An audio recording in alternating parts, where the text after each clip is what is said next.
Good afternoon, everyone. My name is Anna Holder. Pronouns are she, her.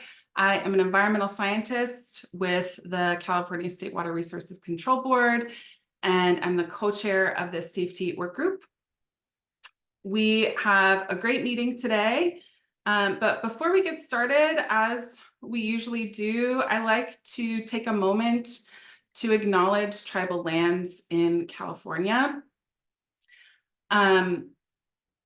And express deep gratitude for our tribal government partners. The Cali PA building and the hub of this work group is located in a place we now call Sacramento, California. Sacramento was and still is a gathering place for many local tribes who've lived throughout the Central Valley and the foothills since time immemorial and are the original stewards of these lands and waters. These people include the Nishanan, Maidu, and Miwok peoples, and the Putwin and Wintun nations, who have remained committed to the stewardship of these lands and waters over many centuries.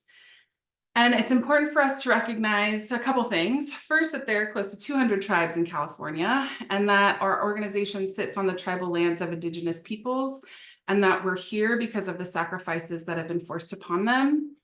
And also acknowledging that these are just words, and actions following these words are more important. And we like to remember and include these tribal government partners and communities in the work that we do, particularly today, as we're rethinking our program's priorities over the coming years. And through that process and all of the work we do, we hope to honor their legacies, lives, and their descendants. And if you're interested in learning about the tribal lands that you're on, there's a great website linked here. And as usual, all of these slides will be posted shortly after this meeting, so you'll be able to access everything. We're going to do a quick round of roll call. Feel free to unmute, say hi, turn on your camera, add something to the chat. So we'll start with our peer review panel. Harry Illendorf, hi. Hi, Harry, welcome. Thanks for joining. US EPA? OEHA. Hi there, Anna and everyone else. Wes Smith from OEHA. Awesome. Hi, Wes. Thanks for joining. Moss Landing. Hello, Autumn Bonema. And I think Billy Jake will be calling in shortly. Great. Thanks, Autumn. Regional boards. Let's start with Region 1. I don't anticipate anyone joining. Okay, Region 2. Hey, good afternoon, everyone. My name is Gerardo Martinez. I'm a water resource control engineer at Region 2. Awesome. Thanks, Gerardo. And Kevin Lundy from Region 2. Hey, Kevin, welcome. Region 3. I think Melissa is not able to join us today. Region 4.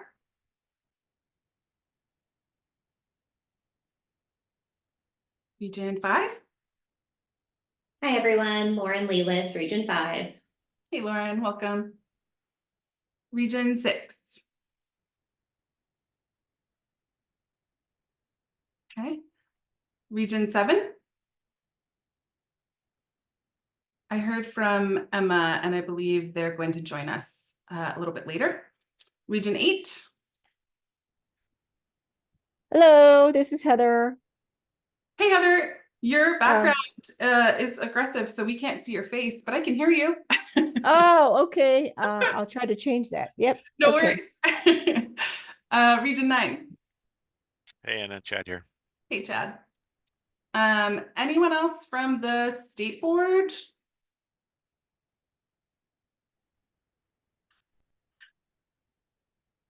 Tessa Pogus here from the state board. Hey, Tessa.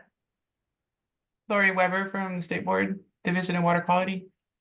Awesome. Thanks for joining us, Lori. Monitoring Council? This is Nick's here. Nick Martrano's here. Thanks, Nick. It's always like a which group am I gonna? Yeah, we usually jump the gun, but I'm actually looking at it. Any California Native American tribes with us today? Okay, great. Anyone from those groups that I missed that want to say hi? Okay. If you aren't part of those groups, please say hi in the chat and share your name and affiliation. And if at any point you have questions or are called on to speak, feel free to just introduce yourself, say your name and your affiliation, and we'll go from there. Great. So today, we've got a lot of exciting updates from many of our regional board partners on their priorities and with bioaccumulation for their monitoring and recommendations for the statewide program moving forward. We do have a couple of adjustments to our agenda. I will be presenting on behalf of Region 1 with Rich Fadness's approval to do so.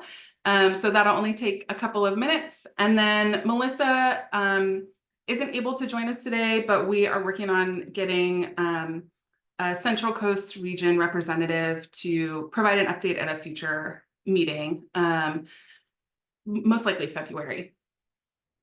Everyone else should be the same. And then Emma is going to be joining us for Region 7. And then we'll wrap things up. So the agenda said that we'll be, I think, together until about 11:30. If the last meeting is an indicator, we might be able to, or sorry, 3:30, 4th, whatever the agenda said. If the last meeting was an indication, we might be able to end early, but that's all up to you all. So with that, I just wanted to reground all of us on why we're here. Many of you have heard this spiel many, many times. You're probably sick of it, but for those that haven't heard it before, or folks that watch this recording, just want to make sure we're all on the same page. So the bioaccumulation monitoring program is really at this point where we get to pivot and rethink our priorities and how we monitor and engage over the next 5 or more years. And we wanted to take this opportunity to hear from you to inform the priorities that we set so that we are doing our best to serve as many folks in the bioaccumulation monitoring community as we possibly can. The point of that is to hear from you. So that's why you're all here. We're going to hear from folks today. We heard from folks earlier in December, and we're going to be hearing from our tribal government, agency, and community-based organization partners later this month, next week, and in February. So the outcomes by the end of this process, we really want to get a better understanding of how we should be planning and preparing for our longer term monitoring priorities for the next 5 to 10 years. We need to have a very specific plan for next year and how we're going to monitor so we can submit for permits and do all of that good stuff. And then we'd like to get a relatively clear plan for the next 2 to 3 years so that we can kind of hit the ground running every year.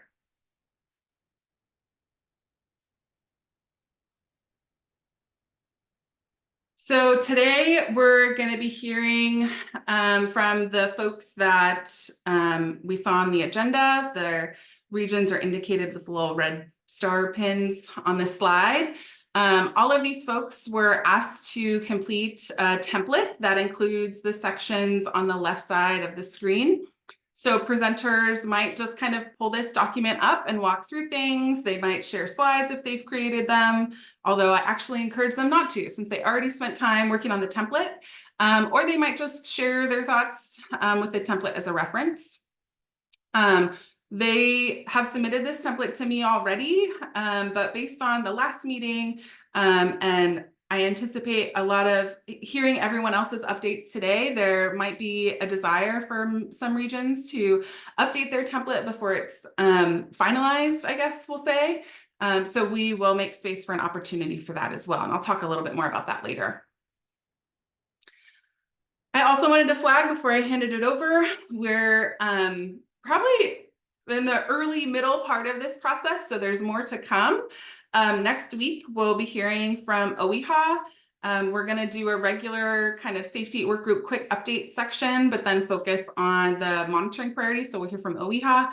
And then there's going to be a kind of tribe and community-based organization open forum. So anyone that represents a California Native American tribe or community-based organization that's interested in bioaccumulation monitoring of their own, or telling us what they think we should be doing, they can kind of come in and share their thoughts with us during that time.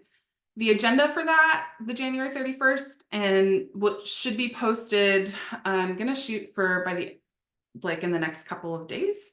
And I'll send an announcement out to our email list when that's ready. In the end of February, we're going to be hearing from more partners, Biomonitoring California, the San Francisco Bay RMP, the Southern California Bight RMP. RMP is Regional Monitoring Program. Potentially others. If you are part of a tribal government, California state agency, or community-based organization, and you'd like to give a presentation during that time, please let me know and we'll get you on that agenda. We're also going to have another tribe and community-based organization open forum. So again, folks can just show up and share their thoughts as they'd like. As I mentioned, if you're interested in presenting, just let me know as soon as possible. If you are only available on the January 31st agenda, please let me know today so that we can finalize that agenda or prepare to show up and contribute during the open forum. And then February 28th, just let me know in the next couple of weeks. If you want to provide feedback, but public speaking isn't a fun experience for you, there's an opportunity to deliver feedback through this bioaccumulation monitoring priorities survey. It can be anonymous if you'd like. We ask that folks complete it if they haven't been able to present, and that it's completed by March 1st, so we can incorporate those responses into our broader synthesis and discussions. There are 10 questions that we'll look at in a second. There are 4 required questions that are all multiple choice. So potentially it could take you less than 2 minutes to complete the survey, or there's lots of open-ended questions if you want to provide more details. The 4 required questions are listed here on this slide. We just kind of, we would like to know what type of organization or government you're affiliated with. Which water body types would you like to see prioritized? Which species would you like to see prioritized for sampling? And which pollutants or contaminants would you like to see prioritized? So there's a list of options, and you select up to 2 or 1 or up to 5, depending on the question. So moving on to the regional updates and priorities. As I mentioned, our North Coast Regional Water Board partner is not able to join us today, but I have been given permission by Rich to share this update and have received his approval to share this slide with you. So right now, Region 1 is really focused on doing other work, important work to help with development of their TMDLs or permit developments.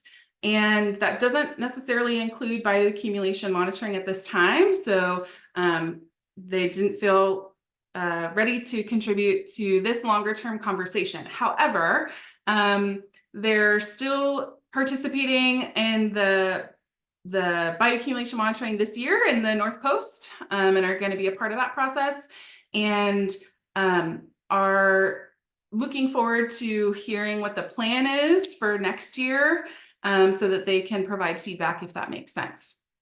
So that's where Region 1 is right now, and that's great.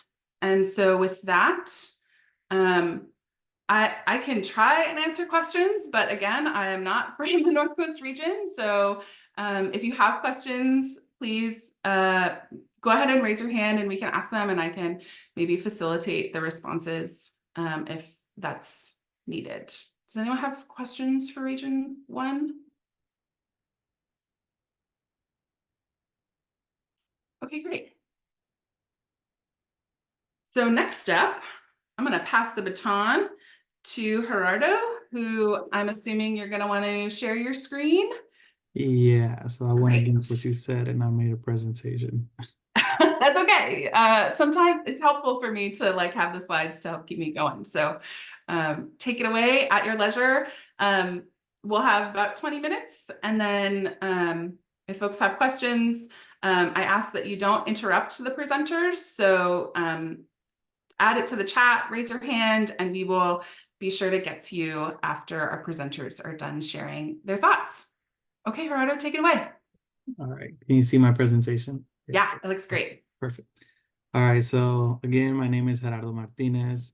I'm a water resource control engineer at Region 2.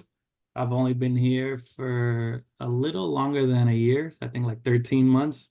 So if you have any questions, please do not ask them to me because I'm still learning. Prior to the water boards, I was working on my PhD at Colorado School of Mines. So I worked on a lot of ongoing artisanal and small scale gold mining where they were using mercury to recover gold. And this was done in Peru, Colombia, Costa Rica, and Honduras. So it's pretty cool that now it's full circle and I'm working on mercury issues, but the legacy of it. Here's an outline. It follows exactly what the template had. So I'll go through some of that. Here are our regional contacts. So our swamp coordinators are Rebecca Nordenhole and Christina Yoshida. The STU rep, myself, which I just joined within the last 6 months. I'm joining Christina. Our FHAB coordinators, our freshwater HAB coordinators is Rebecca and Christina. Tribal coordinator is Sammy Harper, and our basin planning designees is Richard Looker and Kevin Lundy. So here's a little bit of background on our region. I'm pretty sure everybody knows this here in California, but San Francisco has a long history of mercury mining. That's partly, well, a lot of it due to cinnabar in our geology. So where do you go gold mining? Where there's gold, and similarly you go mercury mining where there's mercury. So we've had a long history of mercury mining, which led to the New Almaden mine, which was the largest mercury producer in North America during the 1800s. We currently have 25 mercury impaired reservoirs in our region. Of those 25, only 5 are currently addressed by a mercury TMDL. That's Sulahuli Reservoir, Lake Almaden, Guadalupe Reservoir, Galero Reservoir, and Almaden Reservoir. And 7 out of the 25 reservoirs are impacted by upstream mercury sources, which leaves the other 18, as you see in this map, that are not impacted by local mercury sources. So that could be atmospheric deposition or other sources. For our recent monitoring during 2020 through 2023, fish samples were collected at these 6 reservoirs: Calero Reservoir, Camden Pond, Lafayette Reservoir, San Pablo Reservoir 3 times. I'll explain a little bit why. Shadow Cliffs Reservoir and Sulahuli Reservoir. So these 6 reservoirs were selected to assemble a robust mercury baseline data set for our region-wide mercury program, which I will talk about in the next couple of slides. We collected a wide range of fish species for both sport fish and prey fish. And I just finished the report for these 5 reservoirs, not including San Pablo Reservoir, so I could share that report with anyone who's interested. And San Pablo Reservoir, that report should be done this spring. Here are our triennial review priorities. Our latest work plan was in 2021. So you could see climate change and wetland policy, nutrient management strategy, NDO, regional stream protection policy, temperature limits to protect salmonids, and 5, which is designate tribal and subsistence fishing beneficial uses. We're currently doing the triennial review process right now. And although we don't know what the outcomes of that will be, we do anticipate that designating tribal and subsistence fishing beneficial uses is going to be high on that list, considering that we still have a lot of work to do. And in addition, we are also using swamp contract resources to develop a questionnaire, working with SFEI to support a project to designate subsistence beneficial uses in the San Francisco Bay. And in the tribal beneficial use basin plan amendment processes, currently, Sammy has done a great job with engaging with tribes and prioritizing the beneficial uses. And we are currently considering step 1 through 3 in our proposed basin plan amendment for tribal cultural resources in the Bay. So if you have any other questions, feel free to reach out to Sammy Harper on that. Our TMDL program update, specifically for bioaccumulation, I included our 4 Mercury TMDLs, which is the Guadalupe River Watershed TMDL, the San Francisco Bay, Tomales Bay, and Walker Creek Mercury TMDL. And for upcoming and planned, we have a TMDL alternative, which is Lake Merritt Low Dissolved Oxygen. In 2022, there was a mass fish kill associated with harmful algal bloom, and that was likely caused by DO depletion. So we are currently working with the city of Oakland to conduct monitoring, and they installed the oxygenation system. So we're working with them on that. And then, as I mentioned previously, we're currently working on our region-wide mercury reservoir program. And here, our goal is to have reservoir owners and operators collaborate in order to help build a strong baseline data set and conduct pilot projects to determine better mercury management in our region. I didn't include a separate slide to discuss our swamp monitoring vision, but but we just had our kickoff meeting for the swamp realignment. So we're hoping that that will help refine our monitoring vision and identify data gaps that we hadn't considered before or that we haven't been addressing. So we're looking forward to that. So for future bioaccumulation monitoring, right now, one of our main goals in our region is to fill information gaps related to hypolimnetic oxygenation systems and their impact on fish mercury concentrations and bioaccumulation of mercury in the food web. This is a species cone here, as you can see to the right. And in November 2023 of last year, so East Bay Mud deployed a species cone at San Pablo Reservoir to improve water quality. Specifically, their focus was iron, manganese, and taste and odor. But since 2019, we've been collaborating with East Bay Mud. Oops, I keep doing that. East Bay Mud, Marin Municipal Water District, and STU to develop a strong pre-oxygenation baseline data set. Our goal here is to develop a strong pre-oxygenation baseline data set and then collect a strong post-oxygenation data set to compare the differences and see what is actually happening.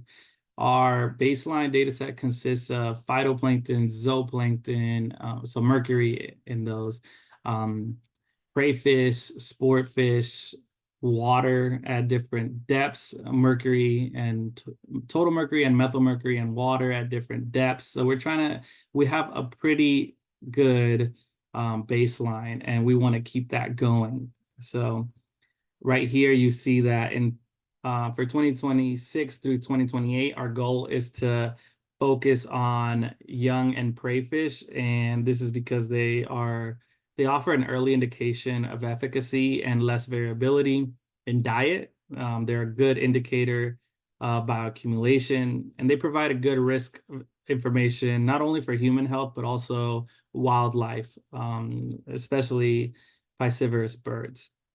So that is currently on our agenda. And then further along 2028 through 2030, our goal is to then add sport fish. However, I'm currently waiting on a reference from Jay that he said that sport fish actually respond quicker. So once I get that reference, I can probably add that in. Our monitoring wish list on the short term, we hope to collect fish mercury samples in reservoirs with limited data sets. It's hard to manage what you haven't measured or what hasn't been updated. So some of our data sets are older than a decade, and it's hard to say whether those concentrations are still the same or not. So this year we're working with Moss Landing to develop a sampling plan for a couple of reservoirs this year. Long term, our pre and post oxygenation sampling in water bodies, and we have got some pretty good pilot projects, specifically in the South Bay with Valley Water. They added line diffusers, which did not work as planned, but that's also a lesson learned. And here in San Pablo Reservoir, now we have another pilot project, and we're being very opportunistic in trying to see what happens with this oxygenation system. And then hopefully it's good results, and this can also help everybody in the state. Next, we have monitoring CCs and reservoirs. San Francisco Bay Regional Monitoring Program has done a really good job of developing a baseline data set for CCs in the Bay, but it would be really good to actually collect CCs and reservoirs to see if there's any patterns, trends, or correlations with those same concentrations that they're seeing, and specifically they're seeing higher concentrations in the South Bay.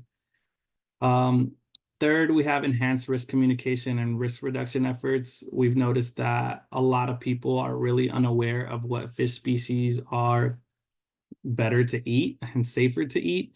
So that's something that we would like. And fish consumption surveys, that's something we're working on. So hopefully that goes through on the long term. And HABs in the San Francisco Bay and reservoirs is something else as well. So some key takeaways and information needs for our region. We believe that, well, statewide, it is going to be a challenge to find control measures to remedy mercury impaired reservoirs. And this goes back to the point that I made about only 7 of the 25 mercury impaired reservoirs having a local mercury source upstream. And so that's why source control can only be appropriate for some, but not all. And this leads us to consider in-lake measures for many of the other reservoirs. And second, demonstrating the efficacy and feasibility of oxygenation in lakes and reservoirs is critical before we aggressively promote these systems. And that is it for now. Awesome. Thanks, Gerardo. One question I had, you mentioned wanting to learn more about CECs and reservoirs. Are there any contaminants of emerging concern in particular that you're interested in, or is it kind of like just broad swath? So Give I us think all of we're it. really interested in like PFAS and PFOS. Okay. So that would be really interesting to see how that correlates, because that's actually something that the RMP is working on in the Bay. So we would like to see if we see the same results. Great. Does anyone else have questions for Gerardo?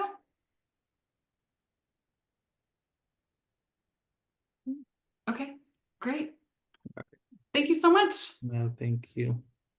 One question that I have, maybe others would have the same one. That was a great presentation, Gerardo. Can you share the slides and the reports that you talked about? Are they available? Yeah, definitely. I could definitely share the presentation. I could send it to Anna, and then you can distribute it. And then the reports, we have 2 that are coming that we're going to be posting. One of them is that additional reservoirs report that has those 5 reservoirs. Oh, so 3 reports. And then the second one is the San Pablo Reservoir baseline. And then we also just finished the Tomales Bay Mercury biota report, which is crab data. So then we can share all 3 of those. That's great. Are they posted on like a They will single be webpage? posted. They will be posted on our webpage. Okay. Can you just send me the link to that webpage, and I will put that in our notes to share out. And then as the reports come out, we can distribute those. Spread the word on all the good work you're doing. Yeah, definitely. I'm also getting ideas for future stew meeting presentations. You have my brains, Jay. I love it. Same. And yeah, I'll send you that report that I owe you, Gerardo. All right. Yeah, thanks for the reminder. Yeah, no problem. Yeah, Swen?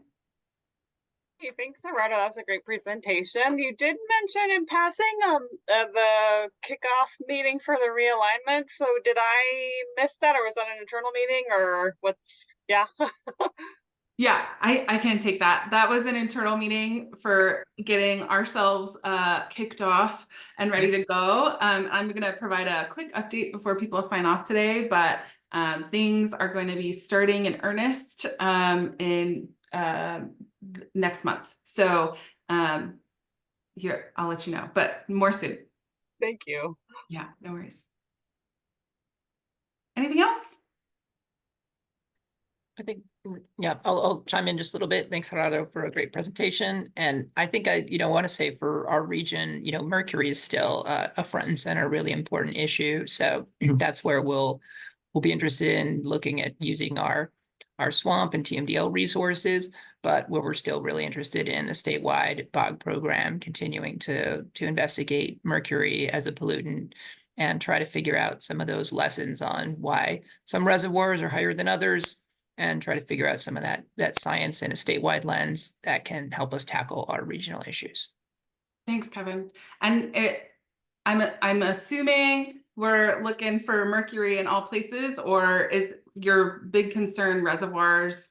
And can you say more about locations, if that makes sense? Yeah, I think our biggest concern is reservoirs, because we are fortunate enough to have the regional monitoring program, the RMP, collecting a lot of data in the bay itself. So because of that collaborative science program, in which many people here are very familiar, of course, Jay leads the program. So, because of that, we're focusing more on reservoirs. And I'd say we have very small rivers compared to other parts of California. So we have not been that focused on looking at fish being safe to eat in our creeks, because there's just not a lot of fishing pressure in those compared to our reservoir systems or the bay itself. Super helpful. Thanks for clarifying that, Kevin. Last call for questions for Gerardo and Kevin. Awesome. Great. Thanks to you both. As I mentioned when we kicked off today, our Central Coast Regional Water Board rep can't join us today, but we're working on getting them scheduled on an upcoming agenda. So I would like to pass it to our Central Valley Regional Board rep. Hello, everyone. Lauren Lelis here. I'm just going to go through the template that everyone will see. So hopefully it will be easier for people to go through since they've had a preview of it once it's available. So of course, this is a different setup for me, so it might take 20 minutes to accurately share my screen, but let me try to do this. No worries. It's moments like these where we confirm we're not robots and we're real humans. Exactly. Okay, can you see this? Yeah, it looks great. And the size, the zoom is good too. So thanks for Perfect. Well, so once again, Lauren Lelis, Central Valley Water Board, also known as Region 5. I am a supervisor for the Mercury Program and Basin Planning Unit. So I'm also the STU representative, as you can see here. So I have my hands in a lot of pots that we're going to talk about today, but also there's a number of people that are also involved with the bioaccumulation efforts and monitoring that that the STU is involved with that I'd like to highlight at first. So we have Alicia, who's our swamp coordinator. She attends some of these meetings sometimes, but she has her hands in a lot of the American River bacteria and E. coli issues, as well as just a lot of swampy things. So you'll see Alicia from time to time.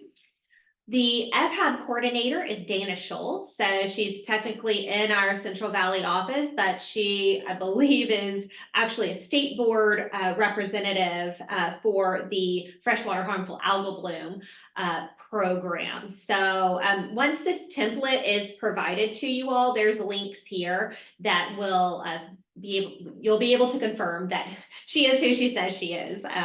And find out more about the FHAB program as well. Our tribal coordinator for our region is Adriana Ross. She's out of our Fresno office, so I don't get to see her as much as I'd like to, but she's amazing. So if you get to work with her, that's fantastic. But I am also the tribal beneficial uses program lead. So I'm kind of the one leading the tribal beneficial uses designation project, along with a bunch of other amazing people here at Region 5. And I am also our basin planning designee. Next, I'd like to go over some recent swamp bioaccumulation monitoring efforts, starting with 2020, 2021. So like Region 2, they have the Bay RMP, we have the Delta Regional Monitoring Program. And we have really relied on that for a lot of our bioaccumulation monitoring needs for the last few years, and will continue to for the foreseeable future. But I've laid out just some of the topics that we focused on from year to year. So in 2020, 2021, we focused on monitoring fish tissue for mercury. In 21-22, we focused on fish tissue monitoring for mercury as well as monitoring water, sediment, and clams for cyanotoxins. We have monitored fish tissue, water, sediment, and clams for CECs. And most of this was funded by the DRMP and also some Prop 1 funding as well. In 22-23, we kind of did the same thing for the DRMP that I just previously mentioned. And we also put some discretionary fund money to monitoring fish tissue in our Central Valley rivers. And so I'm going to say bog because that's what I guess the STU, the bioaccumulation monitoring program, they do trend monitoring. And so the last time the rivers were evaluated was about 2010, I believe. And so we wanted to make sure that that trend monitoring could continue. So we put some of our discretionary contract fund so that the wonderful people at Moss Landing could go and catch some fish and analyze it. So we would have that data for trend monitoring, but also to support our potential mercury control programs that may be developed, that kind of are being developed, but really to inform just our regional board of what's going on in our rivers. In 23-24, once again, we relied on the Delta RMP to really for the monitoring. They monitored water, sediment, and clams for cyanotoxins, and they also provided some support for the Mercury Project report to summarize the fish tissue monitoring that had happened in years prior. For 24-25, we have kind of the same thing going on for the RMP, so fish tissue for mercury, some cyanotoxin work. And we have a bunch of other things proposed, but there's been some shift in funding and priorities in the Delta RMP. And so we're kind of we're discussing that between the Delta RMP and also within our region, because we do provide some of our swamp funds to the Delta RMP. So we're kind of deciding how to focus those funds for this fiscal year. And maybe some of y'all, maybe all of y'all know about some of the budget issues, the budget limitations. So that really is affecting our contracts, or there's the assumption that it's going to affect our contract. So instead of telling you all the contracts that we have that we're wanting to have, we're just kind of leaving it open because nothing is certain right now with what kind of either discretionary contract funds we can use or even funnel into some statewide contracts. So maybe we'll update this as we get more information, but for right now, a lot of our contract funds are in limbo. And so going on to the regional priorities, I wanted to bring up the triennial review for those who maybe aren't as familiar with regional water board processes, and I guess there's a review for statewide plans as well, but at least for our region, we do something called a triennial review. And so every 3 years, we go over our board priorities. And in 2018, there was a prioritization scheme that was developed where we ranked the projects, and that continued through the 2021 triennial review as well. And so that's the latest one. So I brought it up, but I don't know if I can switch screens. So I'm going to switch my screen and you can tell me if you can see it. Can you see this? Did it change? No, it looks like you're sharing the document, not your screen. Okay. Well, right. In this link that you will be provided on page 18, there in table 5, there is a list of our projects that we prioritized for the 2021 triennial review. And then those projects were discussed by our board and selected for us to kind of work on over the next 3 years.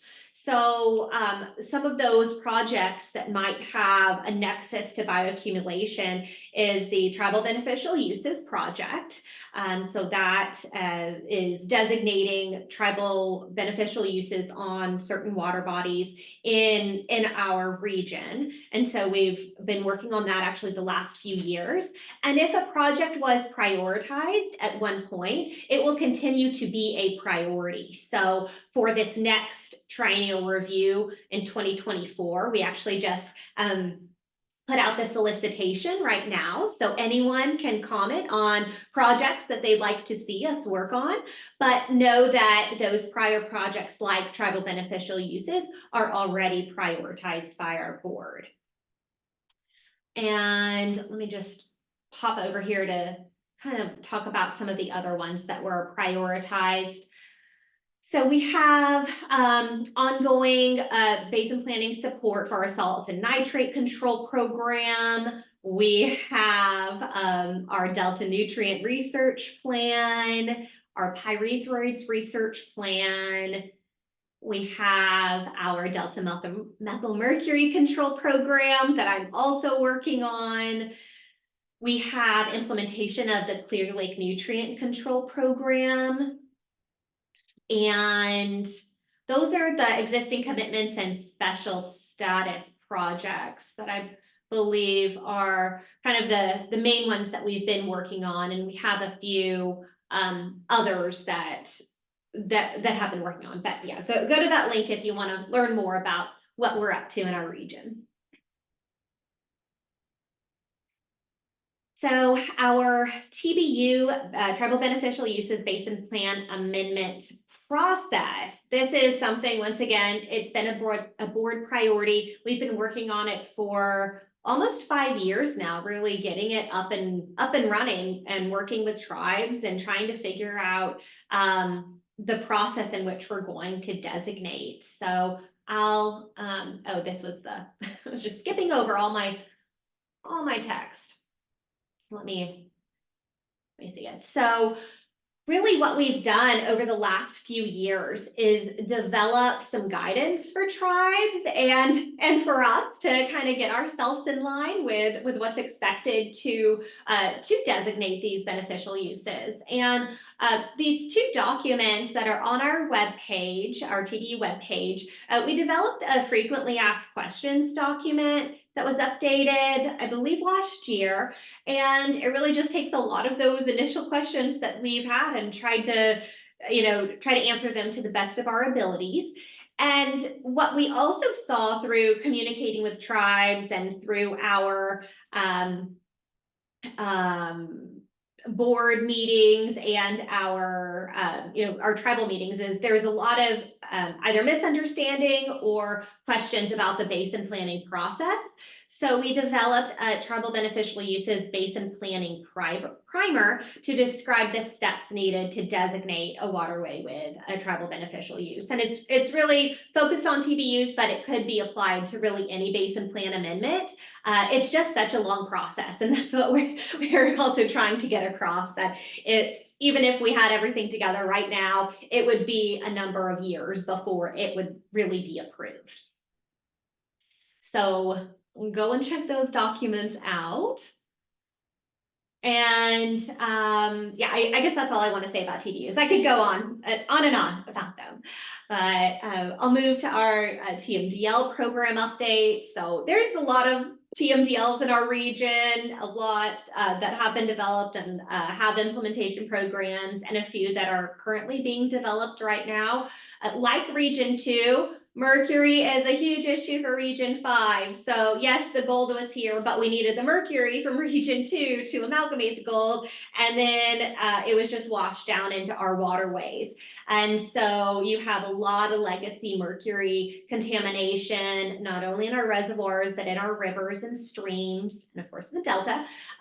So we, are really thinking about a Central Valley mercury strategy on how to really target those either abandoned mine lands, or to, just try to understand what the best way to control it is, and try to figure out how to prioritize staff time to do that. So we know there's a lot of work, and staffing is always an issue, but let's see. Our swamp monitoring vision, really, so with the swamp monitoring vision, there's kind of some like short-term priorities, and then more long-term priorities. So every year we do a work plan that is approved by the State Water Board and the US EPA. And so those really take those projects from the triennial review and prioritize them annually. And so we do have multiple swamp-related priorities in our work plans.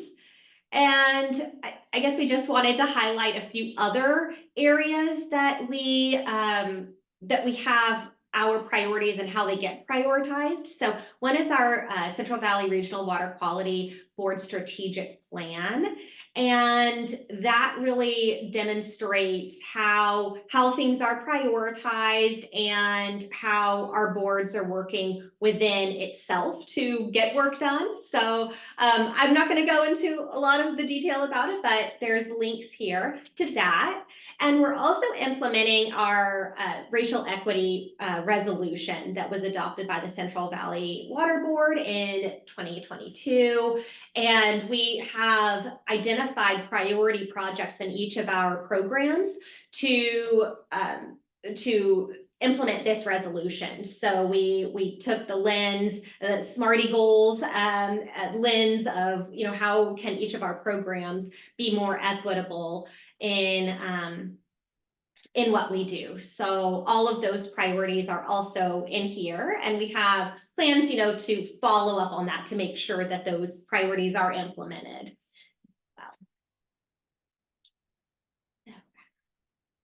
So for future monitoring, once again, contracts, influx, lots of TBDs on here. But what I can tell you is that there's going to be prioritization with the Delta Regional Monitoring Program, most likely some mercury, some CECs, cyanotoxins. Those types of monitoring will continue, as well as supporting our tribal beneficial uses project, whether that's supporting tribes to go and collect their own data, maybe helping the STU, with our regional priorities, and or just somehow providing tribes funding to to participate in our processes, or to even just do the monitoring, or to pay someone to do the monitoring. So lots of thoughts in the mix, but yeah, that's to be kind of thought through over the next few years. our wish list. So it's, oh, I don't think we had anything on here, but our wish list is to really continue engaging with tribes like the Stu is already doing. We also, have a lot of cyanohabs in our region, so I'm sure that that's going to be an ongoing thing as well. Just from us providing some discretionary contract funds for the river monitoring, rivers and streams, I would say that that's kind of a wish list of like, hey, let's keep going on these trends in different types of water bodies. Some sticking points. I think I think this is it. And once again, this template was developed with a number of people, providing their perspectives, but the Central Valley is almost 40% of the state of California. So we have a really, really big geographic region to cover.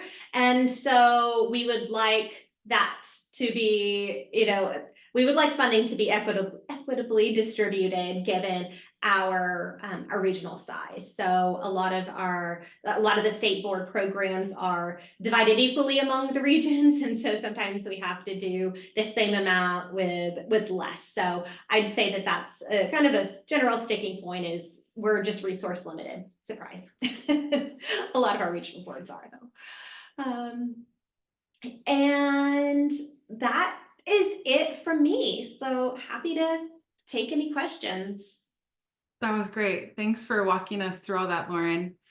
I feel like a broken record here, but you mentioned, cyanotoxins being important for the future and then CECs in general. Are there any top of mind for you that you want to flag for us? No, Okay. Yeah, no. Great. Yeah, I don't have that information. I think, either Dana or probably even Selena Cole may have that information. Great.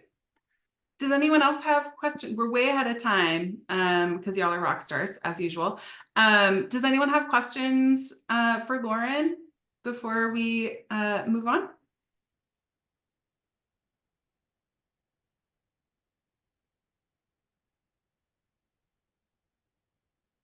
Okay.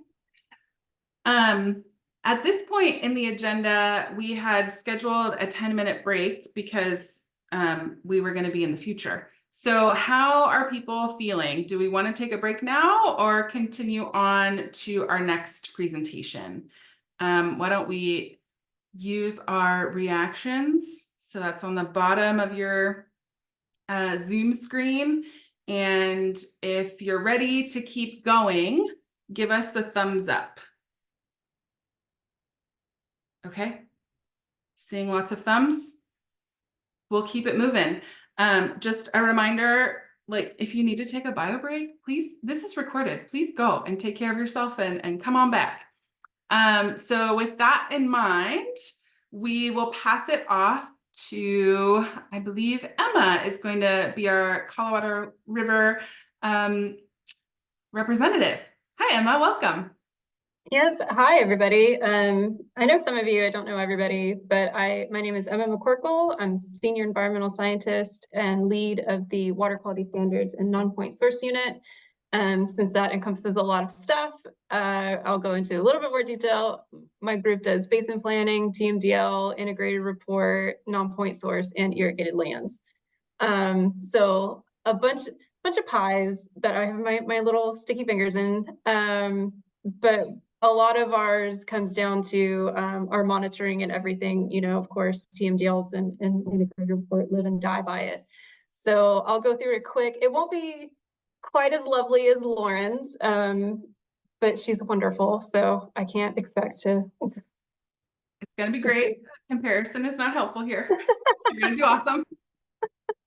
Thank you, Anna. It's just, we don't have as many. So if you guys aren't familiar, Region 7 is in the desert.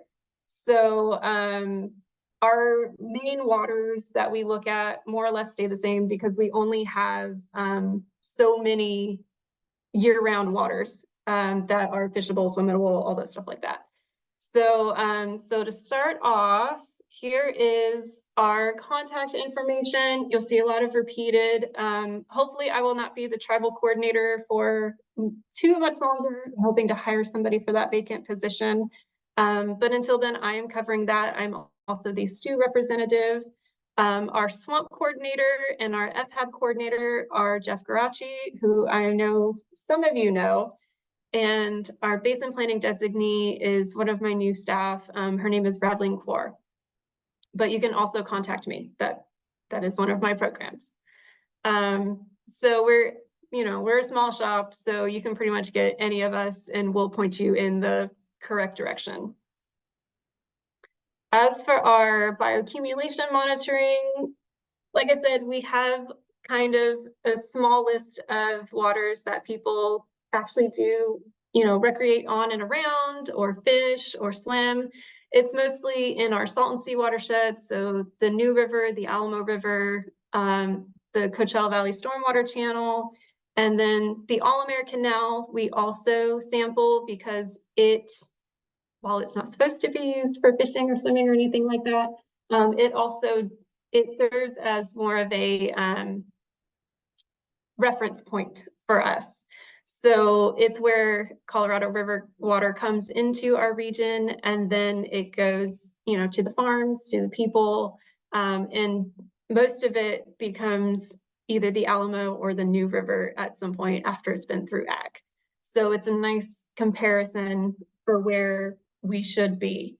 And then Palo Verde, it's over near the Colorado River. It's heavily agricultural. And so most of our fish samples that we pull out, we are looking for pesticides and metals and things associated with agriculture more so than anything else.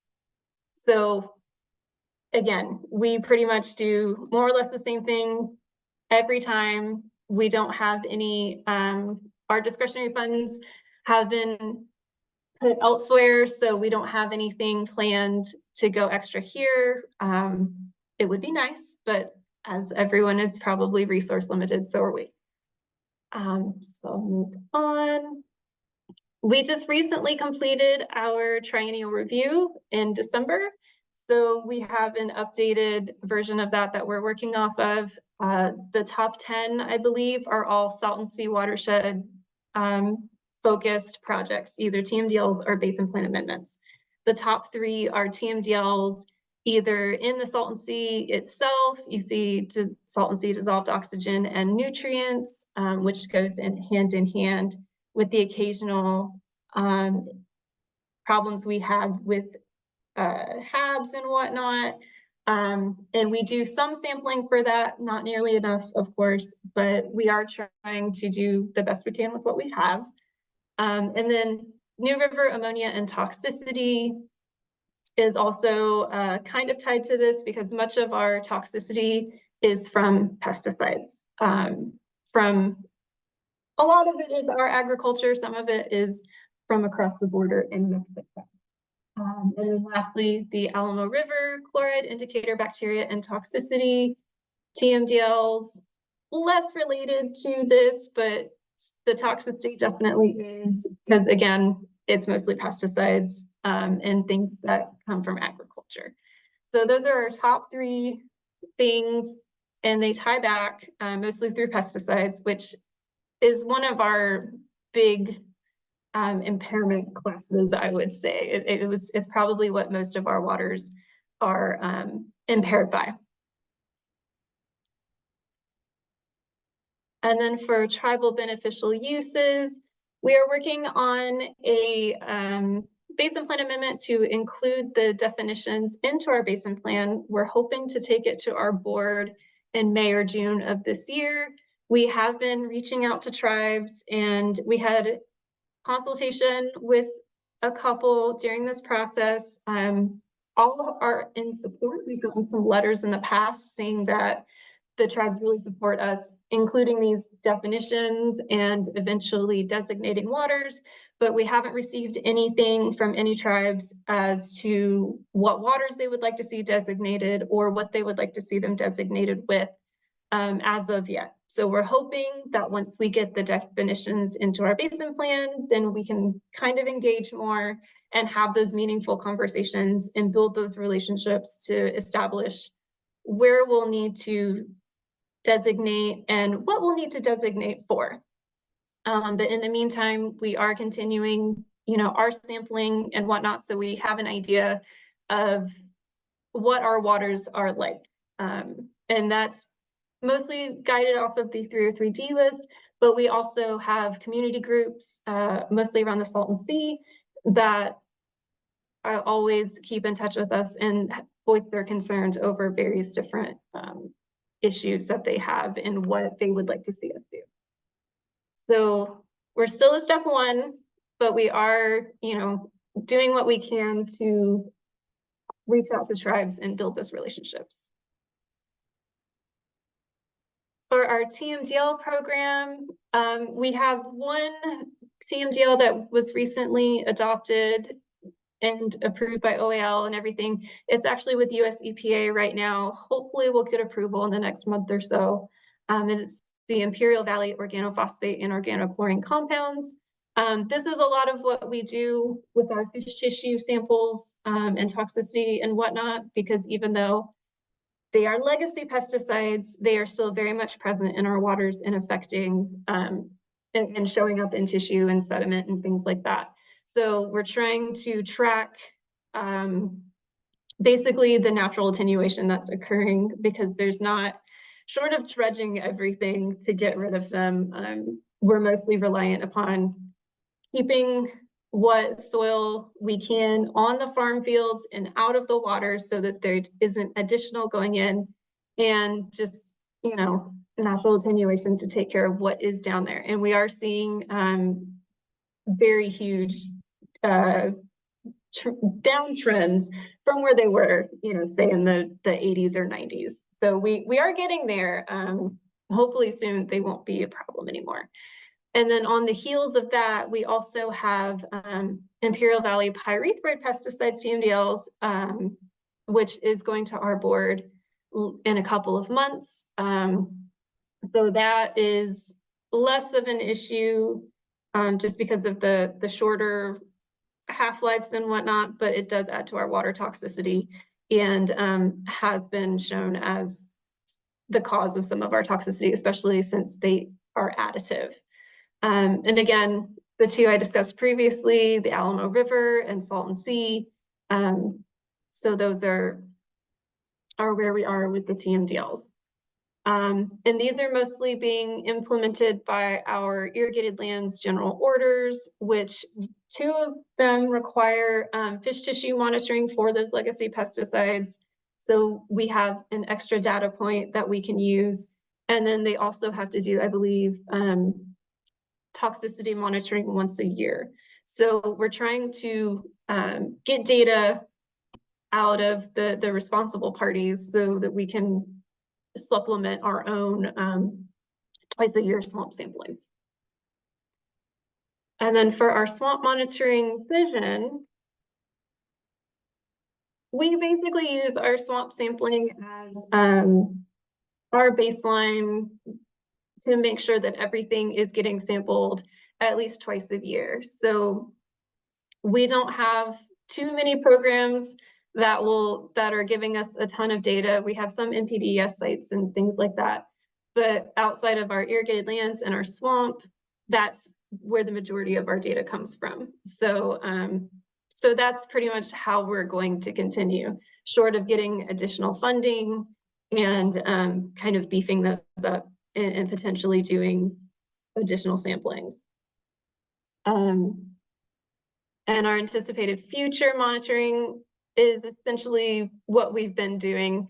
And unless we have, pressing issues or something else comes up to sort of change that, this is what we plan to do. We don't have any additional waters that we would likely do a lot of work in at this point. And then for our monitoring wish list, I'm sure everybody has said the same thing, more resources, more staff to analyze data. It'd be really great if we had more time series data, because right now it's just spring and fall. So, you know, we're missing what could potentially be happening in summer and winter, or additional sites, because we have a very good grasp of what's occurring at the outlets of our main rivers, but further upstream is a little bit more foggy because we have prioritized, you know, what definitely needs to be done. And if we have something left over, then, you know, we can expand it out, but we haven't had that much to go around. So it would be really great if we could kind of expand what we're already doing, both for time and for space. And then also, again, we have a good amount of data, but it would be great if we could have extra TYs to spend more time analyzing it and kind of doing some of our own analyses to see if we can track down sources a little bit better and kind of, you know, get a better handle on where things are coming from and what would be a good solution to, you know, stopping all, you know, sediment or pesticides or whatever from getting into the waters in the first place. And for our sticking points, more or less the same as our wish list. So our, you know, I have 5 programs and I oversee 7 staff. So we're spread kind of thin between everything that we need to do. So we don't have a ton of time to do a lot of analysis. We don't have a lot of people that we can send out to, you know, go grab samples or anything like that. So it's just, we're doing the best we can with what we have. And that, I think that's about it. That was super helpful. That was great. Thanks, Emma. Okay. Yeah, I Thanks. think every single person has mentioned limitations, but it's good to hear from every single person. It's something that I think we've all talked about internally, but giving voice to that need is important too. Does anyone have questions for Emma? I kind of do have a question and maybe a reaction. So thanks, Emma. Good to see you. Yeah. Hey, Kevin. Hey, I was seeing that you know, kind of sometimes we think, oh, legacy pesticides, can we drop those, right? Do we know what we know? Do we know enough? Can we drop them? But I heard you say there's value in still keeping them to understand just natural attenuation in these products over time. So I kind of wondered what you thought about how much that need really is there as a trade-off of something the program could consider in reducing future monitoring efforts on that front, but then not leave regions stranded who are still kind of relying on that data. What are your thoughts? I see value in it, but it's mostly because we, even though, like I said, everything is trending down and we do have time, you know, like a year or two where everything will be under our objectives, occasionally we do get a spike. And it's sort of like, you know, I'd really love to be able to investigate that a little bit more and see, you know, okay, was there like, you know, some wasting off of a field and it's just like this long buried DDT or something? Or is it, you know, close to the border? Is it something that came across from Mexico? So even though, you know, yes, they are technically not used in, you know, the natural attenuation is occurring, you know, there are times whenever we're still seeing them. They are still an issue. So I think it's something that we should kind of keep an eye on and make sure, because we still, even though it's not recommended, people do eat the fish out of the New River and the Stormwater Channel and the Alamo River.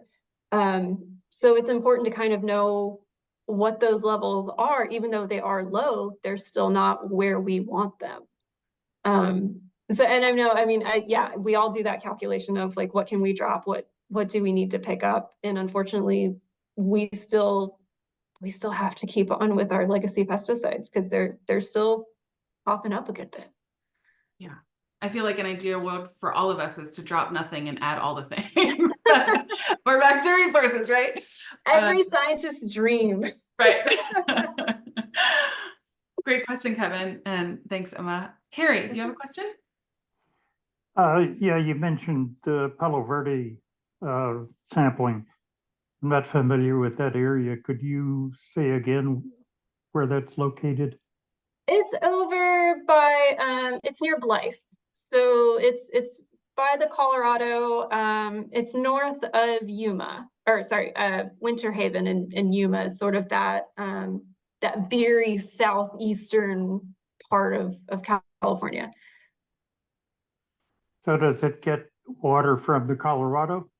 Yes, they are one of the I think Palo Verde is actually the senior water right holder on the Colorado for California. And it's mainly irrigated agriculture like the Imperial? Yes. Okay, thanks. Thanks, Harry.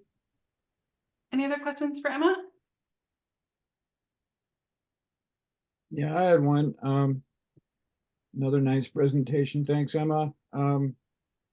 It's good to hear that you are seeing general declines in the I'm particularly thinking about the OC pesticides. Mhm. Is that, do you have any documentation? I know you're strapped for resources for analyzing and writing reports, but I'm just wondering if there's a place to look and just kind of get a quick look at the trends that you're seeing. Actually, yeah. So our last TMDL that we got through, it's all organochlorine and organophosphate pesticides. It has our water, sediment, and fish tissue data for the New and Alamo rivers, and then also the Imperial Valley drains, which is a whole different ball game. So yeah, I can send that to you, or it's actually available on our website. It's in the draft staff report. Okay, cool. If you pop a link to that in the chat, Emma, I can add it to the notes. Okay, yeah, I can do that. Cool, thanks. Awesome. Last call. Questions for Emma? All right. Thanks so much. That was super helpful, Emma. Thanks, Anna. Next up, we've got the representative from our Santa Ana Regional Water Quality Control Board. Heather, there's your face. Hello, Love it. yes, I adjusted the computer. So let me share my screen. And this one.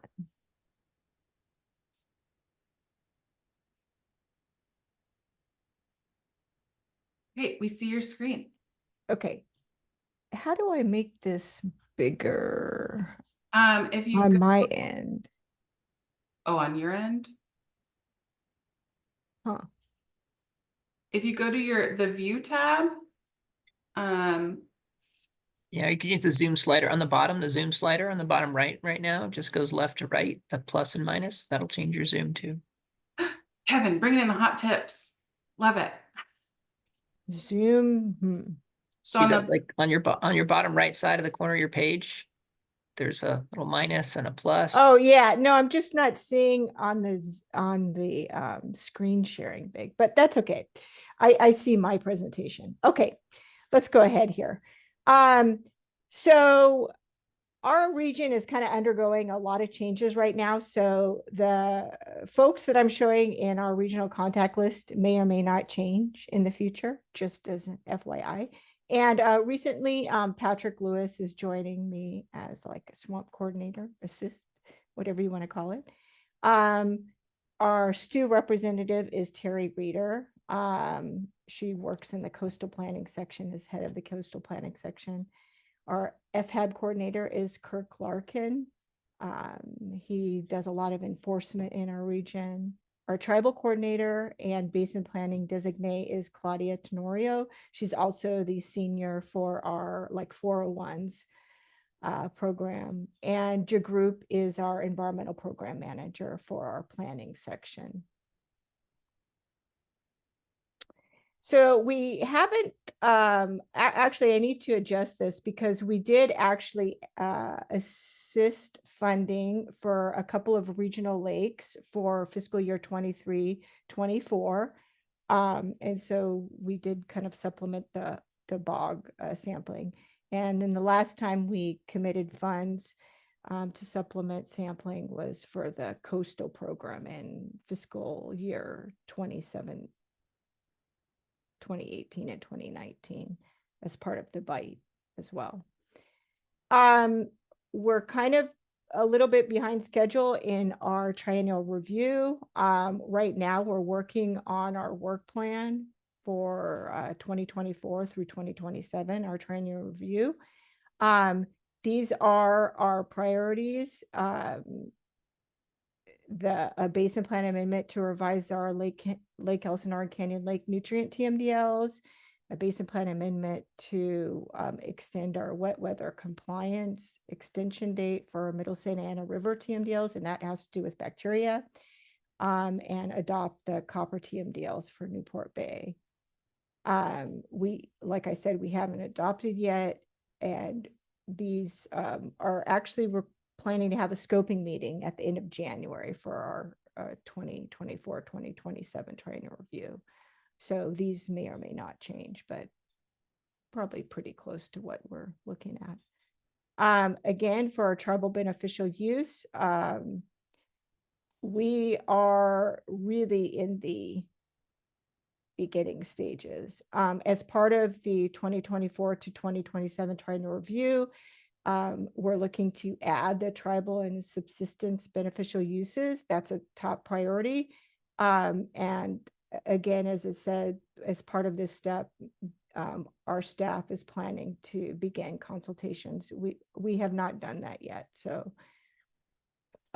that's something in the works, to begin consultations to look at designating these tribal beneficial uses.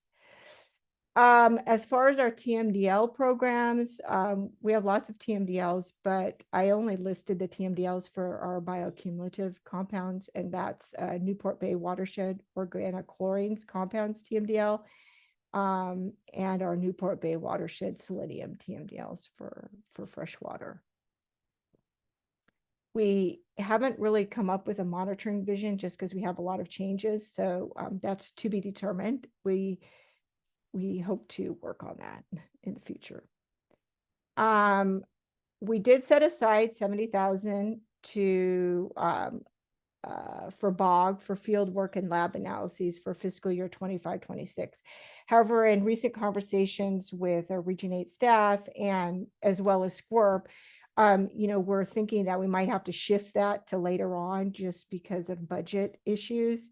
And we kind of want to do sampling as well as analyses at the same time. And that might not be possible if we set aside it for fiscal year 25-26. So this is something we're still looking at, but just note that we might have to shift that down one fiscal year to 2026. We have a lot of things on our wish list. They're not really in any priority right now. However, maybe we should think about doing that. We just had a recent conversation with SQURP as well as in our internal Region 8 staff, and we're really interested in fish consumption survey and fish habits. We liked what we heard from Region 4, and we're kind of interested in doing something similar in Region 8. We see it really important to know, where people are fishing, what they're eating, and what parts of the fish they're consuming before we kind of prioritize our resources and figure out where to sample and what we want to sample and what, fish we need to sample. With that said, some of the priorities that we have, they focus on filling in the blanks for our integrated report. We have a lot of 303D listings for certain constituents.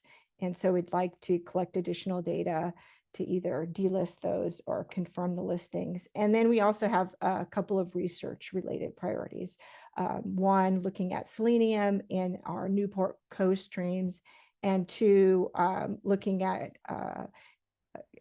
PFAS and microcystins and maybe other CECs as part of like this risk assessment program or study that we're in initial conversations with SQURP to conduct. So one of the things we're interested in is microcystins in fish tissue in Lake Elsinore. And as you all may know, Lake Elsinore consistently has harmful algal blooms, consistently has high levels of microcystins. And so we really want to know is that a problem in the fish? And so this we see as a kind of a study that maybe we can coordinate with the bog program. The bog program would collect the fish, and then we would work with maybe SCORP to analyze the microcystins in those fish tissue as part of this risk assessment strategy.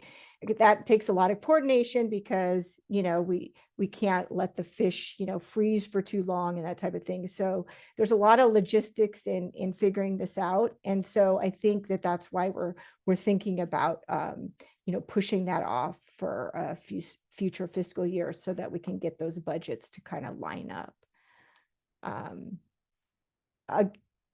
Another issue, this is PCBs and DDT in Lake Elsinore. This has to do with the integrated report. These are listed, they're on the 303D list, and the stakeholders really wanted to delist them this year. We were on cycle for the 2024 integrated report. One of the issues was that the stakeholders themselves funded a study. They went out and they collected fish tissue according to what they needed to do. They talked to the bog folks and everything else like that, did the analyses. In 2019, they collected bluegill and channel catfish. Unfortunately, those species were not the original basis for the listings. I think carp was one of the fish that was the original basis for the listing. And this is a problem because the stakeholders are actively trying to get rid of carp in the lake. And so, you know, we want to be sensitive to that, but we also don't know if people are actually consuming carp. And so we're kind of in this, you know, where we want to look at possibly delisting. So we need to collect additional species, bluegill and catfish, because they collected those, and look at the PCBs and DDT. But, you know, we don't know if we should also at the same time make sure that people are not consuming carp, because that was the original listing. So I don't know if people have experience with that, but that's kind of the issue that we have for that particular lake and those particular constituents. Again, like I said, our fish consumption habits and patterns, we're really interested in this survey just so that we know kind of where we should focus our resources on. And we have a lot of like regional lakes that aren't in our basin plan. And so we're wondering if this type of study could allow us to look at the beneficial uses that we would designate for those regional lakes. And, you know, to be honest, a lot of those regional lakes were off of our radar until the HAB program came along. And because of HAB reports, you know, we visited them and, you know, we noticed that there's a lot of fishing occurring. So we'd like to explore those lakes in a little bit more studies to figure out who's fishing there and what they're fishing, what they're eating. Another interest that we have is our PFAS, and Region 8 has a lot of PFAS data, a lot of issues with PFAS, and there's some hotspots in our region. And so we're actually looking at this as well with SCORP to see if we can combine like the microcystins and the PFAS as some risk assessment strategy to know whether, you know, which one of these is more important for the aquatic life, which is more of a bigger problem because we know that PFAS is occurring almost everywhere in our region. And so we have a lot of data collected from all of these orders from the state board that have been sent out for the landfills and the airports and, you know, drinking water. And so we're interested in exploring whether or not, you know, we should sample at specific lakes and that type of thing, and looking at the PFAS concentrations in fish tissue and yeah. And we're also interested in selenium in Newport Coast streams. I don't really know too much about this. This is something that Terry was interested in, essentially just screening for selenium in our Newport Coast streams. And if there's a problem, then following up with future studies, such as water column speciation analyses or food web studies. And then we also have Huntington Harbor at Bolsa Bay and the impacts of DDT on avian species. This is a concern. There's a lot of reports of the DDT from older samples in fish, the PCBs and DDT and Adjourn. These were listings, gosh, these were based on, I think, the Muscle Watch program and the Toxic Substance Monitoring program. So really old listings that we haven't been able to go back and look at. And so I think that this should, you know, for us, it could be a priority to figure out whether or not these are still issues, because there's a lot of water bodies and there are coastal water bodies, and we need to follow up on these because they keep circulating through the integrated report on the list, and we haven't really gone and done additional research to figure out whether or not there's still a problem.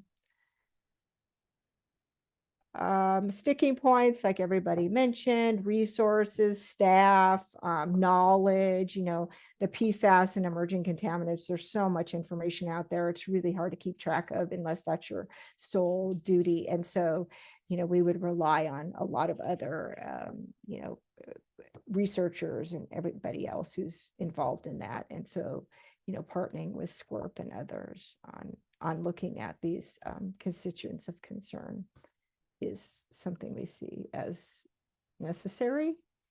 And I think that's about it. I mean, if any of the other Region 8 staff that are on the phone call have anything to add, feel free to do so. Otherwise, that's all I have.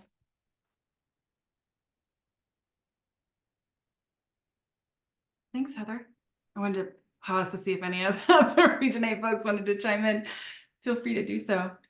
That was super helpful. Thank you for being so thorough in your wish list and the whole document. I mean, everyone's been really great about really packing those templates with lots of information. So I really appreciate it.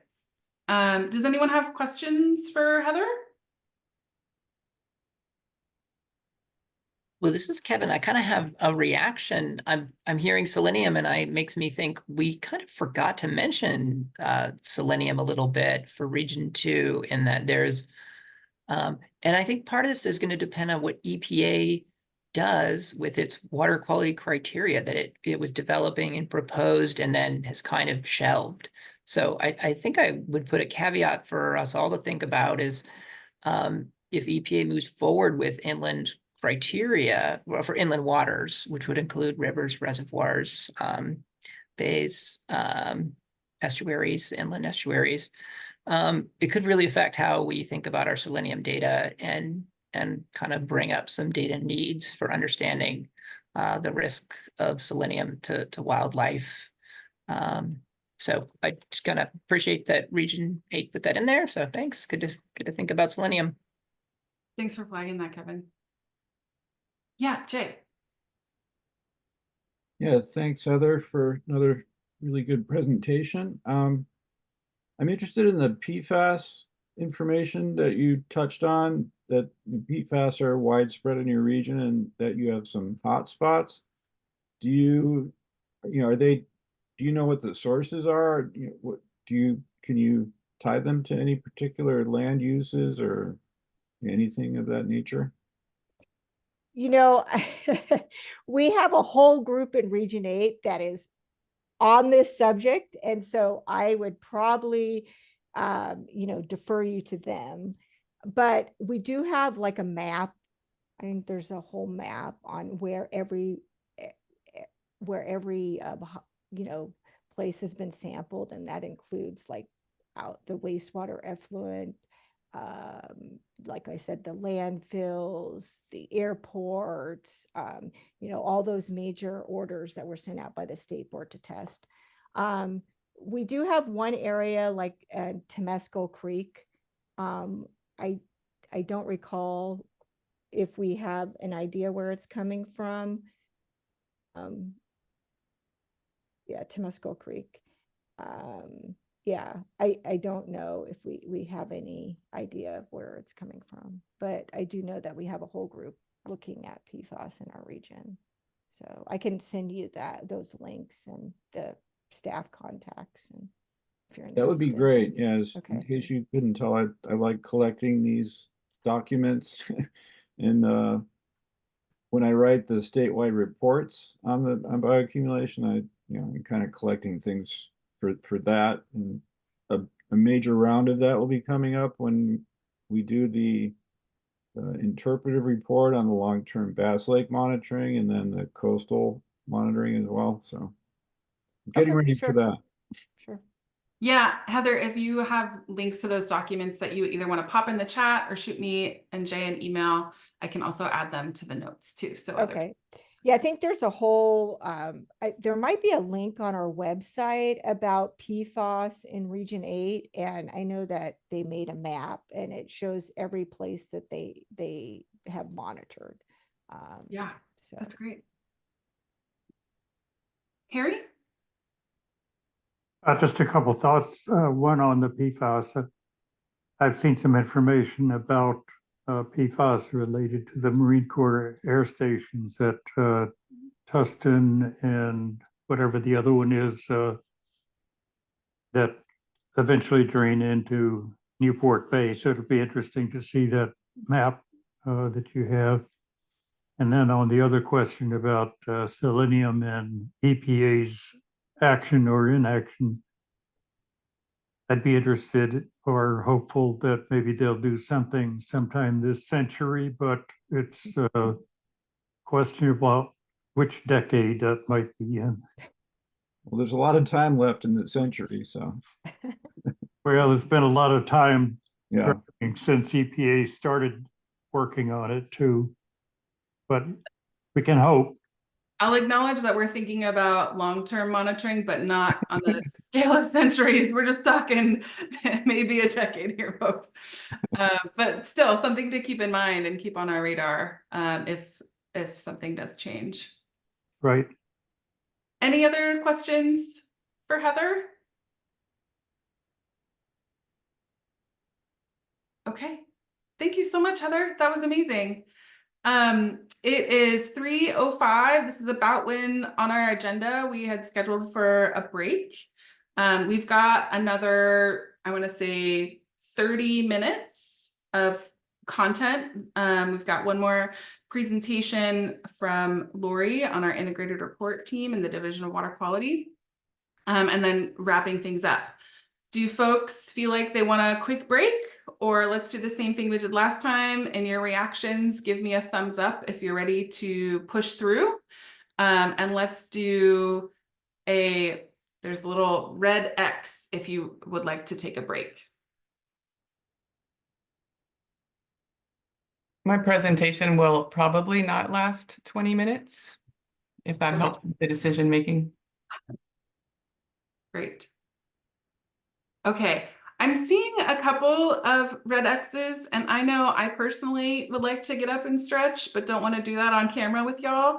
So why don't we come back at 3:15, so 9 minutes, and then Lori can take us home with our presentations. Have a nice break, y'all. And welcome y'all back. I hope you enjoyed your break. I know I needed one. So thanks to those who expressed their needs in our quick survey. I really appreciate it. Needed it more than I thought. Okay, so we are on to our last water boards presenter today. And I am so excited and grateful to invite Lori Weber to tell us about the Division of Water Quality monitoring priorities. In a lot of these conversations, folks have brought up even today and in the past, wanting data to support the integrated report process and filling gaps and things like that. And we've been having, internal conversations with the integrated report team and Swamp on a number of things. And it's just great to have you join us in the stew. So welcome. And I have the slides that you put together, so I will advance and you just tell me how to go from there. Take it away. Okay, thanks, Anna, and thanks for the invite. I appreciate giving the opportunity to come and speak to this group. and talk about priorities in the Division of Water Quality. So I recognize most of the people or many of the people on this call, but for those of you who don't know me or who I haven't worked with in the past, my name is Lori Weber, and I'm a senior environmental scientist in DWQ in the Division of Water Quality at the State Water Board in the Standards and Assessment section. So the Standards and Assessment section includes the State Board staff that work on TMDLs, basin planning, and integrated report. And as we have all heard and we all know that, you know, we work very closely with the regional water boards to implement these 3 programs. My specific program is the Integrated Report Program, which includes the 303D list of impaired water bodies, and we've already heard a little bit about listings. But you know, overall in the Integrated Report, we analyze the swamp bioaccumulation monitoring program data, fish tissue data, compare it with water quality objectives, and evaluate whether beneficial uses are being attained. So we work pretty closely with the data that this program produces. On the TMDL and basin planning side of things within our section, they'll very often consult swamp data, look at swamp data and reports when developing TMDLs or reviewing TMDLs or water quality standards projects related to fishing beneficial uses, which would include tribal and subsistence beneficial uses. I don't know why I had too much coffee this afternoon or something. So I just want to sort of clarify that we do not receive swamp funding. So we're not prioritizing funding for any monitoring programs. But Anna asked us for our priorities and we responded, and I'm happy to be here. I'm just providing some feedback more from a swamp data user perspective. So we filled out the template and had ended up with a few bullet items that Anna has put into a couple of slides. So let's see here. I'm just going to run through each of these bullet items and kind of talk about our perspective and, you know, where these ideas came from. So as far as priorities, one of our priorities is to continue sampling waters with known bioaccumulation problems, especially if there are control actions that might change conditions, and prioritize sites where more people are likely to consume fish and shellfish. So the reason for this, as with everything, is that we want to know if conditions are improving and if management methods are working, sort of tracking implementation of management methods. And then from the integrated report perspective, if data show that beneficial use that the beneficial use is being supported after a management action is implemented, we can remove the water body from the 303D list if we have enough data showing that the water body is meeting beneficial uses. On to number 2, a priority that we've identified is sampling waters where we have some indication that there is a bioaccumulation problem, but not enough data to conclude that there is not a problem. In this case, if we have data indicating that there is a potential problem, we'll place the water in what's called category 3. We also call this the watch list. And then within the watch list, there are some water bodies. We will identify if the reason that we're missing information is that there are gaps in monitoring data. So from, again, if we don't have enough data to make the listing, but there's evidence of impairment, we'll place it into category 3. We've actually been working with SWAMP to improve the feedback loop between the integrated report and the swamp monitoring programs, including the bioaccumulation monitoring program for category 3 waters, especially when it's determined that there's not enough data to make a decision. And we're getting to a really good place right now, because now that the integrated report is back on schedule to release the report every 2 years, we'll be able to share our category 3 list with swamp more often. And we have plans to do that right after the EPA approves the report we're currently working on. And at that time, we can highlight the water bodies and data types that are needed so that we can, so hopefully the regional boards can incorporate that information into their monitoring plans and collect the data that's missing. And I know that, we've heard throughout this whole morning or this whole meeting that regions are already considering that. So it's just another way to pass that information along and make sure that there's like sort of a comprehensive, a more comprehensive sharing of information. And then onto the third priority that we've identified is the supporting OEHA fish consumption advisories. I think this is something that is sort of across the board.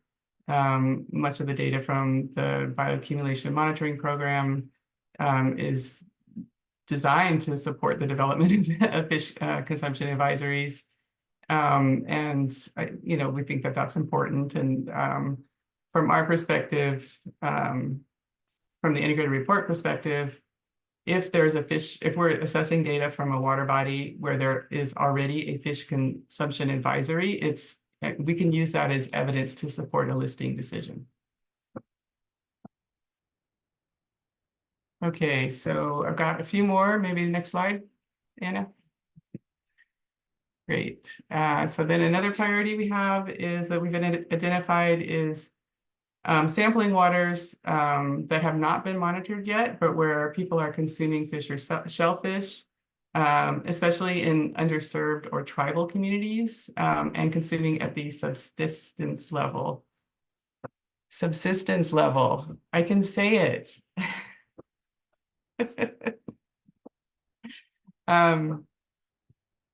This is important because as others have mentioned, many people are working on tribal beneficial uses, or even considering where people are consuming subsistence level, and thinking of assigning or designating the T-sub beneficial use. So we support that priority, I think, along with everybody else. On to number 5. So there was some thoughts about dropping the river and stream monitoring component of this bioaccumulation monitoring program. That's important data. People are still eating fish that live in rivers. And so we, along with all the other priorities, we would support continuing monitoring in rivers and streams, but sort of maybe focusing the areas on where there is the greatest concern or the highest or potential for human health impacts. For example, if there are contaminants that accumulate in some species at a greater rate than others, and we know that those are areas where fish are being caught and eaten, maybe we can sort of prioritize those areas for some targeted monitoring. Okay, and I think this is number 6. Oh, yeah, number 6 is the last one. And this one has a little bit of a backstory, but one of the things from the integrated report perspective that would really help us is to compile documentation demonstrating that people are eating fish in water bodies that are not currently assigned the commercial and sport fishing or COM beneficial use. So there's a long history behind this, but there are quite a few water bodies where fish consumption is occurring. People are, fishing and eating the fish that don't have the COM beneficial use assigned to them. From the integrated report perspective, for listing purposes, the federal regs and our state policy, for the most part, are triggered. An assessment is triggered by the beneficial use that is assigned to that water body.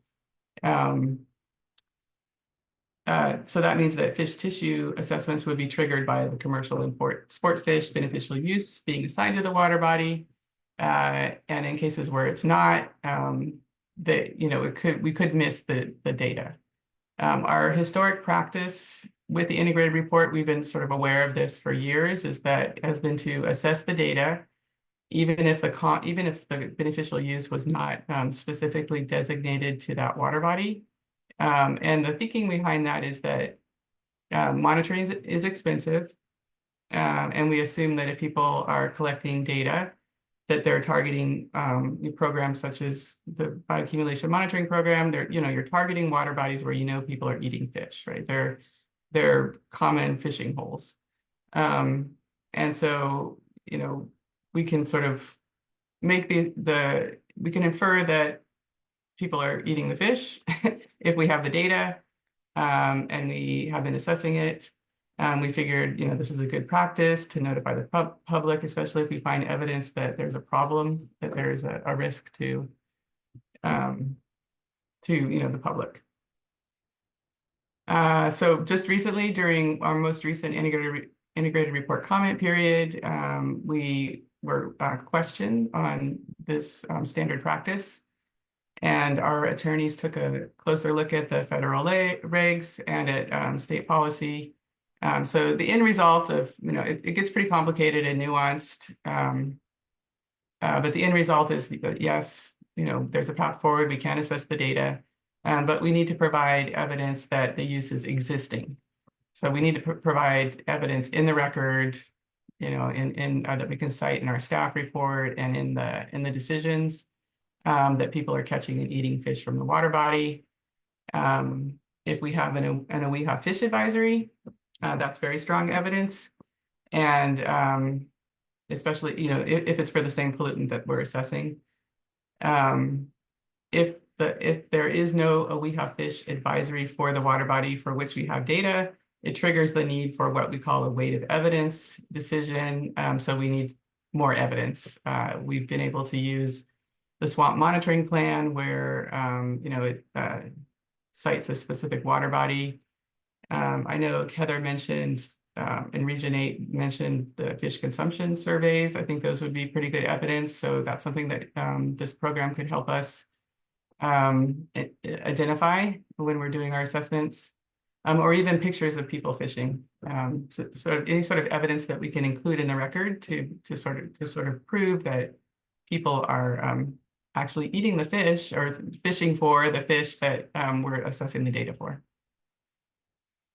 So that's sort of in a nutshell what we have identified in the Division of Water Quality Standards and Assessment section as our highest priorities.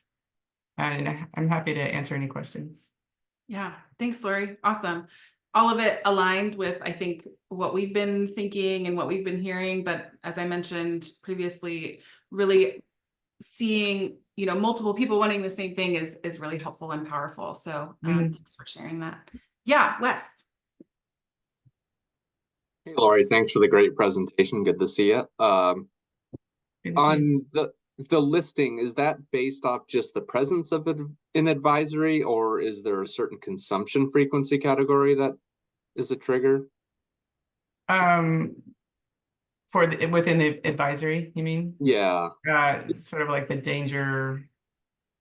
I can't remember the exact details of that, but it's because your advisories are a little bit different. Sometimes you have sort of a blanket advisory, and sometimes it's very water body specific. Yeah, just I guess the concern I have is, we try to provide advice for species that are both healthy and, avoiding people not to eat them. But sorry, my desk's moving on me. No, so I was just curious, the particulars of it. But yeah, off the top of my head, I can't remember exactly what the requirements are for a fish consumption advisory. I think we can pretty much use any advisory as evidence. Okay. But we also need data we need the data and the advisory at the same time. Okay. I can't see a reason why we would not, if there's a fish consumption advisory, we would use it. Thanks. Sure. Jay? Yeah, welcome back to the stew/bog, Lori. I tried not to say bog the whole time. Did great. I kind of like it when people say slip back to the bog terminology, but we're trying to stick with stew. Are there some examples that you can mention about water bodies that are not assigned the COM use, but where people are fishing? I'm just curious about what kind of, some examples of what those are. I off the top of my head again, I don't have the actual Yeah. names, but there was a definition change to the beneficial use definitions, and the fish consumption, or actually eating the fish, what used to be covered under the recreational beneficial use. So it really depends on the regions, but in some cases, quite a few water bodies do not have the COM beneficial use assigned to them. I see. Some of the regions have, it's very specific based on based on the basin plans. So it could, yeah, there are quite a few out there. And then I have just a comment. It seems like a common theme is the need for information on consumption across all the regions, and especially the tribal and subsistence beneficial uses are putting more of a premium on that. So just something for us to think about, thinking outside the box maybe, and in terms of what kind of studies swamp can do. And we're in region 2, we're spending some swamp dollars to develop a questionnaire for a survey. But that we've talked about this from the beginnings of the bog, about the need for consumption information, and the need remains. Yeah, I like where you're going, Jay, about thinking outside the box. My brainy wheels are turning on that too. So we'll think more. And then Kevin, I saw you came on camera and muted for a second. Did you intuit what I was thinking too, and want to provide an example or speak to this discussion? I was going to just try to say it like Lori said, it does depend, but it's quite a large number of water bodies. So dozens, if high, up to like 50, 70 probably across the state. There's a lot of, the basin plan, a lot of regions just designated COM for like the bay. We didn't do it for most reservoirs. Only in 2010 did we then add it for some reservoirs, but really not all. And so there's definite gaps in the Bay Area here for, I think, half of our reservoirs approximately. So it's a bit of a gap. Maybe we can address that with a basin planning solution kind of long term. That's my hope, is that that's actually where a statewide basin plan amendment could make a lot of sense to close that gap. And in the meantime, we have an option in the integrated report to rely on OEHA listings and the data. Thanks, Kevin. Anyone else have questions for Lori before we move to closing?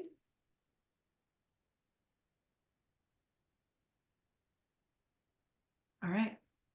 Thanks again, Lori. This is great. Thank you, Anna. Thanks, everybody. Yeah, we'll include these priorities among the list, the main document with everyone else's template and things like that. So it'll be in the main documentation for the water boards. So with that, we're, I think, close to an hour ahead of schedule because #rockstars. So just wanting to kind of flag some things that are coming up, some reminders.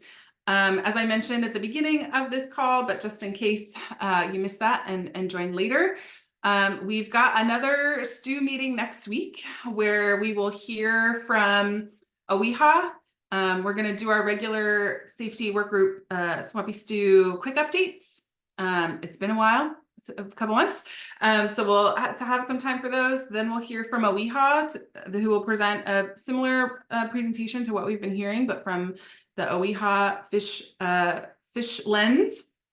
And then, as I mentioned before, we're going to have space for tribes and community-based organizations that maybe didn't want to put together a whole presentation, but have thoughts that they want to share about their priorities and where they think we should go as a statewide program to better support our tribal government partners and community-based organizations interested in bioaccumulation monitoring. At the end of February, That entire meeting is going to be focused on tribal, California state agency, and community-based organization presentations. Right now, we've got Biomonitoring California, San Francisco Bay Regional Monitoring Program, the Southern California Bight Regional Monitoring Program on the docket, as well as time for another tribe and CBO open forum. But if you are part of a tribal government or community-based organization and would like your own, 20-minute airtime slot to share about your monitoring programs or priorities that you would recommend we take, please let me know and I'll get you on that agenda. And then here's just a look longer term for the rest of the year, what's coming next with the stew. In March, at the end of March, we're going to be kind of synthesizing everything we've been hearing over the last couple of months and start to work together to help identify major priorities that I can bring back to my management so that we can make some decisions about the future of the program. In April, we will present that future to y'all and really talk about next steps, including a monitoring plan, hopefully for 2025. And then April, July, and October, we're going to get back to our regular Swampy Stew awesomeness and hear hopefully some guest presentations. We'll get an update on the coastal monitoring that's happening and all of the other work that y'all are doing. You'll notice that each of these meetings has a registration link. The April, I think January 31st, April, July, and October meetings, you can click on one link and register for all of them, but all of the other ones, they're additional meetings, so they require separate registration. Registration is required so that you can download a calendar hold, but the registration will remain open until after the meeting. So if you jump on your computer that day and went, oh, dang, I'm missing the stew meeting, I want to jump on, you just have to register and you'll get an email right away to help you join. So as I mentioned, if you're a part of a tribe, California state agency, or community-based organization that want to give literal voice and have a presentation spot on the January 31st or February 28th meetings, please let me know as soon as possible so that I can get you on those agendas. As I mentioned before, not everyone wants to have a 20-minute time slot, but still wants to provide feedback. So if folks are unable to present, but would still like to provide feedback on the future of the program and what you think our priorities should be moving forward, there's a link to that bioaccumulation monitoring survey. Like I mentioned at the top of the meeting, it can take 2 minutes to as long as you'd like, depending on how you want to engage with that survey, and it can be anonymous if you'd like. We ask folks complete that by March 1st so that I can include that in the synthesis and get it ready for our end of March meeting. I will work on processing this meeting recording and getting that posted by the end of this week, as well as sending out to the Safety at Work group email list the agenda for next week. So stay tuned for that. And what else? Oh yeah, before we close, I wanted to flag and provide some bonus things coming up really soon that folks might be interested in. First is we are launching a bioaccumulation monitoring training series with the intention of supporting tribal governments and their monitoring programs to share what we have known and learned as we've been monitoring for 15 plus years. The first course is next week, January 30th. That will be recorded. It's a tight turnaround. But yeah, that will be recorded. We're only having these courses open to tribal government representatives or tribal monitors at this time. But resources will be provided on our website after the fact as appropriate so that others can get access to these trainings as well. Again, registration is required. All the trainings are free. They're virtual. They're going to be less than 3 hours in length. So it's mostly high level, but we'll get into the weeds when that makes sense. And we're hoping that the trainings will be interactive. So, it's not just us talking at folks, but we're really having a discussion about what has worked for us, and others can share what's worked for them as their own tribal monitoring experts. So spread the word on that, and hope to see our tribal government partners there next week and beyond. Next, Gerardo and Kevin mentioned earlier, there's a San Francisco realignment that's kicking off this year. It's another 3-year process. And we will be sending, Sammy Harper and I will be sending emails to tribal governments and community-based organizations next week with more details on all of this. But just if you're part of those groups, or you have partners with tribal governments or community-based organizations, please share this information. The first workshop, which is really kind of going to be a grounding and introduction to the process, will be on February 29th over Zoom. On March 6th, we're going to be soliciting feedback from tribes only. So tribal government representatives will be the only ones in that meeting. And then in March 18th, we'll hear from community-based organizations. That one it will also be in person at SFEI. This is the first of hopefully many more workshops. So as many folks mentioned today, our contracts are a bit wonky in this moment. So there's a lot of uncertainty, but our hope is that we will have more workshops and then also more in-person opportunities into the year and again over the next 3 years. If this sounds interesting to you, you want to know more, you want to be sure you're on the list to be included and receive calendar holds and things like that, please send me an email and I will be sure to add you to our list. One final thing, wanted to give a shout out. Our OEHA partners are looking for a seafood safety toxicologist. I think the job posting is recent. According to the interwebs, it's open until filled. So share with your friends. Wes, if you want to speak to that, you're more than welcome. Yeah, thanks for listening. And I don't even think I had to reach out to ask you to post this. Thanks for the free advertisement. Yeah, this is to respond to oil spills. It's kind of a fun job for adrenaline junkies. And you don't necessarily have to be that much of an adrenaline junkie, but it was my previous role. So kind of have a soft spot in my heart for it, but it's a fun job for the right person. And if you are interested, please apply. And if you have any questions, feel free to reach out to me. Awesome. Thanks, Wes. Thank you. Thank you, Anna. Yeah. And that's it. Hopefully we'll see you next week. Thank you all for being here today and being awesome as you always are. I'm really getting a lot out of hearing from you all, and your priorities and your thoughts and discussions have been really helpful. So I'm looking forward to continue this conversation with tribes, community-based organizations, and our agency partners over the next couple of months.